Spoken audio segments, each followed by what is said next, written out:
Okay, so I am looking at Genesis chapter 6, and this is verse 1.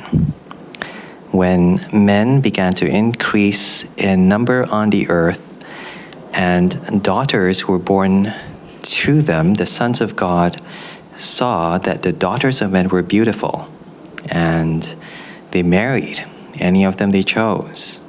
Then the Lord said, "My spirit will not contend with man forever, for he is mortal. His days will be 120 years. I'm just trying to see what that footnote on the word mortal is. Corrupt. Okay, all right. So somehow God is not happy with the development of humankind. So this is some years down, several generations down since Adam. And what's happened is, verse 1, as they increased and filled the earth, they had daughters, okay? And then verse 2, the sons of God looked at these daughters. They saw they were beautiful, married them, fell in love with them, got married to them.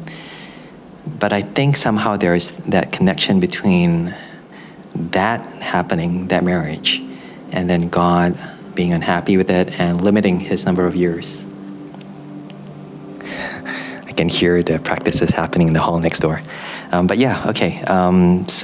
he limits it to 120 years. I think this is in comparison to the long lifespans in chapter 5. People living like hundreds of years. So Methuselah was 969 years.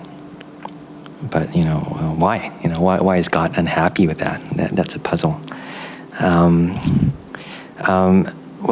There seems to be two genealogies, so the sons of men and the sons of God.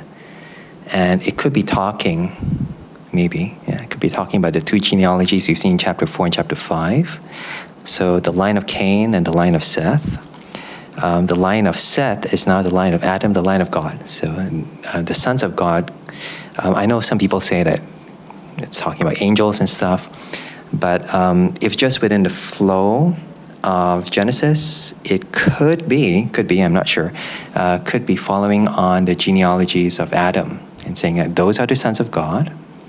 And maybe, therefore, the other line, the sons of men, it's talking about the corruption of man, the line of Cain, line of murderers, line of violent people who disobeyed God. And somehow, the lines of men were crossing over to the other line. And so they saw that the daughters of men were beautiful. And this idea of seeing and desiring and taking is, again, reminiscent of Eve. She saw, she took, she ate. And so maybe it's a repetition of that original sin, a kind of a reminder that this sin is still pervasive through the DNA. Even though they're the sons of God, they're still inheriting that DNA of sin, of original sin. Yeah. Verse 4, actually this is pretty cool. I can hear the music next door. They're practicing for a service at 5, so it's not like 3 something now. Wow, they practice really early. It's really cool. Okay, so verse 4, the Nephilim were on the earth in those days, and also afterwards, when the sons of God went to the daughters of men and had children by them, they were the heroes of old, men of renown. So these Nephilim, they were heroes, they were famous men of renown, and they seem to be the offspring of this intermarriage, sons of God going to the daughters of men. So the result of this intermarriage was this very impressive lineage of Nephilim, heroes, very impressive people. But God's reaction is slightly different. Verse 5, the Lord saw how great man's wickedness on the earth had become, and that every inclination of the thoughts of his heart was only evil all the time. There's a lot of superlatives. Only evil all the time. Nothing good.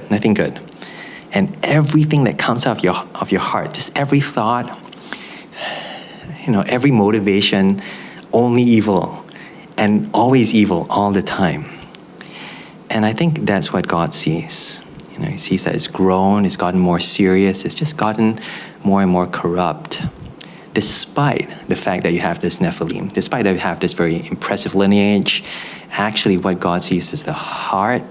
What God sees is this sin condition that has grown more and more with the generations. It's just gotten worse and worse.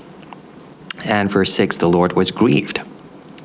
Interesting, God was hurt because of this. The Lord was grieved that he had made man on the earth, and his heart was filled with pain.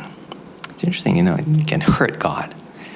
What would you need to do to actually cause God pain? And in his heart, it's not just physically, but a kind of emotional angst. And, it's kind of like the pain of a parent looking at their children, and a mix of disappointment, yes, but also a desire for them not to be that way. And God actually regretted or maybe felt sorry for ever creating mankind. It seems to be the case. Verse 7, so the Lord said, I will wipe mankind whom I've created from the face of the earth, men and animals and creatures that move along the ground and birds of the air, for I am grieved that I have made them.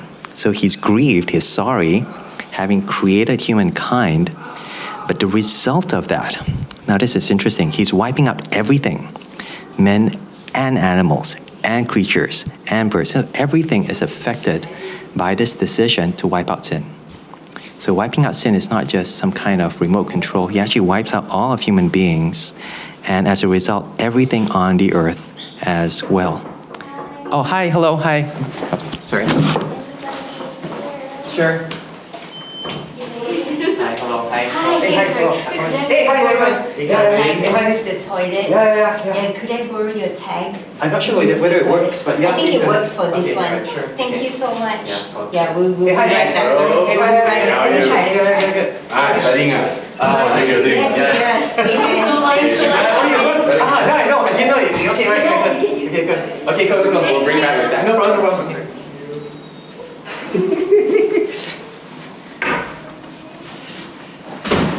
Okay, all right. I didn't know my tag works for the toilet. Okay, that's useful to know. Okay, all right. So where were we? Okay, God is kind of like rebooting. He's, when you have a problem with a computer, sometimes you like stop it and start again. And if it gets really, really bad, you wipe the entire hard drive. And that's what seems to be God's solution. I will wipe mankind, but he'll wipe all of existence, all of the earth as a result of wanting to restart again. And that's what led to that decision, to the flood, to this destruction, to this judgment. But in the end, Noah found favor in the eyes. I'm going to stop here because it's so embarrassing. There are more people coming.